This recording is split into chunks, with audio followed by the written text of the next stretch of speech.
Most people assume that choosing to be alone means something is wrong, that you're lonely, antisocial, or emotionally distant.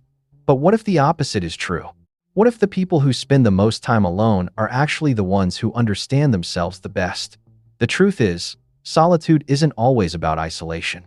Sometimes, it's a conscious decision, a quiet, powerful choice to protect something deeper that most people overlook.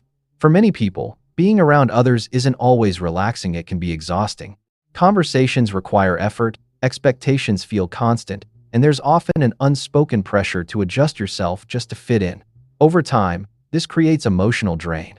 You find yourself giving energy, listening, responding, adapting without always getting the same in return. But when you're alone, everything shifts. There's no need to perform, no need to explain yourself, and no pressure to meet anyone's expectations. It's quiet, calm, and grounding.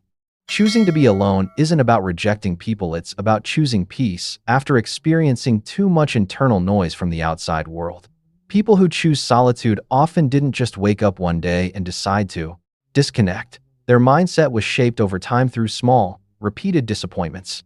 Moments when they opened up and weren't heard, when they trusted and were let down, or when their feelings were minimized. These experiences build a kind of quiet caution. You start to realize that not everyone can hold your vulnerability with care. So instead of constantly risking emotional pain, you begin to step back. Being alone becomes a safer space, one where your feelings are fully under your control. It's not that you don't want connection. You just no longer want to gamble your emotional well-being on people who may not value it. Many people who prefer solitude aren't empty, they're full. They have a rich inner world that keeps them engaged without needing constant external stimulation. These are the kind of people who reflect deeply, replay conversations, analyze emotions, and search for meaning in everyday experiences. Silence doesn't feel uncomfortable to them, it feels productive. It's where clarity happens. While others may need noise, social interaction, or constant distraction, they feel most like themselves in stillness. Too much external input can actually feel overwhelming, interrupting their natural flow of thought. Being alone gives them the space to think clearly, feel deeply, and reconnect with who they truly are. Over time, some people learn how to rely on themselves emotionally.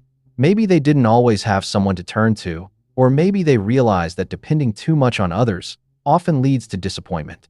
So they adapted. They learned how to process their own emotions, calm themselves down, and work through difficult moments without needing constant reassurance.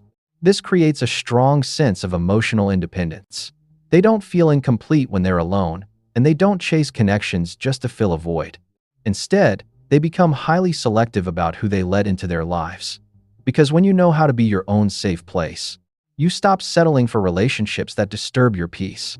One of the deepest realizations is that you can feel more alone in a room full of people than you do by yourself. Some people have experienced what it's like to be surrounded by others, yet still feel unseen, unheard, or disconnected. They've smiled in conversations that didn't feel real and stayed in relationships that lacked depth. Eventually, that becomes exhausting. So they make a different choice. Instead of forcing themselves to belong, they choose honesty. If a connection doesn't feel genuine, they step back. If someone doesn't truly understand them, they stop chasing. Being alone may look like isolation from the outside, but for them, it feels more authentic than pretending to connect where there is none. In the end, choosing to be alone isn't a weakness, it's a sign of growth. It means you've learned what drains you, what protects your peace, and what truly matters. You no longer chase belonging at the cost of your self-respect.